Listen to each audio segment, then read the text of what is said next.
लोकसभा में वक्फ संशोधन बिल पर जोरदार हंगामा हुआ। यहां तक कि ओवैसी ने ये कह दिया था कि मस्जिदों को छीनने के लिए सरकार ये कानून ला रही है।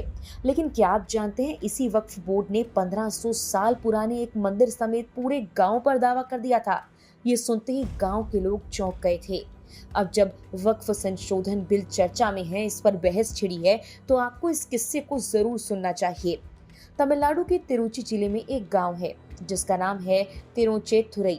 यहाँ 1500 साल पुराने मंडियावल्ली चंद्रशेखर स्वामी मंदिर की जमीन पर वक्फ बोर्ड ने मालिकाना हक का दावा कर दिया था। मंदिर के पास गांव और उसके आसपास 369 एकड़ जमीन है। यहाँ रहने वाले किसान राजगोपाल गांव में अपनी 1 एकड़ से भी ज्यादा जमीन किसी अन्य शख्स को बेचने की कोशिश कर रहे थे, और जब विक्रय संबंधी औपचारिकताएं पूरी करने रजिस्ट्रार के ऑफिस पहुंचे तो उन्हें कहा गया जमीन तो उनकी है ही नहीं, बल्कि ये तो तमिलनाडु वक्फ बोर्ड की है। राजगोपाल को वक्फ बोर्ड से एनओसी लाने के लिए कहा गया। इस दावे से किसान और बाकी लोग हैरान रह गए, क्योंकि मामला एक किसान का नहीं था, बल्कि गांव में रहने वाले सभी लोगों का था। गांव में 1500 साल पुराना हिंदू मंदिर था। ये वाकई हास्यास्पद था कि 1500 साल पुराने एक मंदिर पर वक्फ दावा कर रहा था, जबकि वक्फ बोर्ड तो मंदिर के बाद ही बना था। मामले की तूल पकड़ने पर गांव के लोगों ने जिला प्रशासन से इस बारे में बात की। प्रशासन की तरफ से ये कहा गया कि इस इलाके को लेकर ऐसा कोई रिकॉर्ड नहीं जिससे ये कहा जा सके कि यहाँ पर मुस्लिमों के पास कोई प्रॉपर्टी है।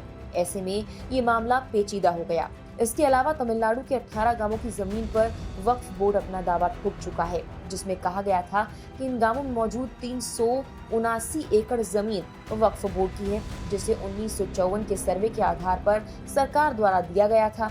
बताया जा रहा है कि वक्फ बोर्ड की तरफ से 220 पन्नों का एक दस्तावेज तैयार कर सब रजिस्ट्रार कार्यालय में दिया गया, जिसके आधार पर किसानों की जमीन बेचने पर रोक लगा दी गई थी। इनमें से कई मामले तो अटके हुए हैं। ऐसे ही कई और मामले भी हो चुके हैं जहां पर संपत्ति पर वक्फ ने अपना दावा किया, लेकिन उसका कोई सबूत नहीं। अब आते हैं कि आखिर ये वक्फ है क्या और वक्फ संशोधन बिल क्या है। हमारे देश में वक्फ की अवधारणा दिल्ली सल्तनत के वक्त से चली आ रही है।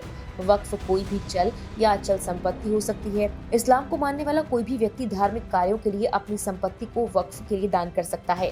बस उस व्यक्ति की उम्र 18 साल से ज्यादा होनी चाहिए।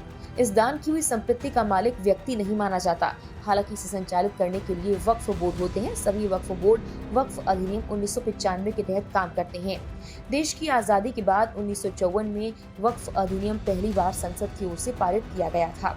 साल 1995 में इसे एक नए वक्फ अधिनियम से बदला गया, जिसने वक्फ बोर्डों को और ज्यादा शक्ति दी।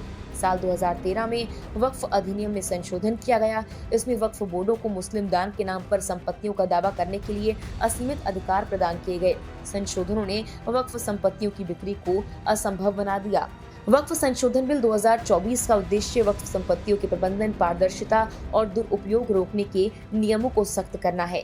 इसमें वक्फ बोर्ड में गैर मुस्लिम और महिला सदस्यों को शामिल करना, कलेक्टर को संपत्ति सर्वे का अधिकार देना और वक्फ ट्रिब्यूनल के फैसलों को हाई कोर्ट में चुनौती देने का प्रावधान शामिल है।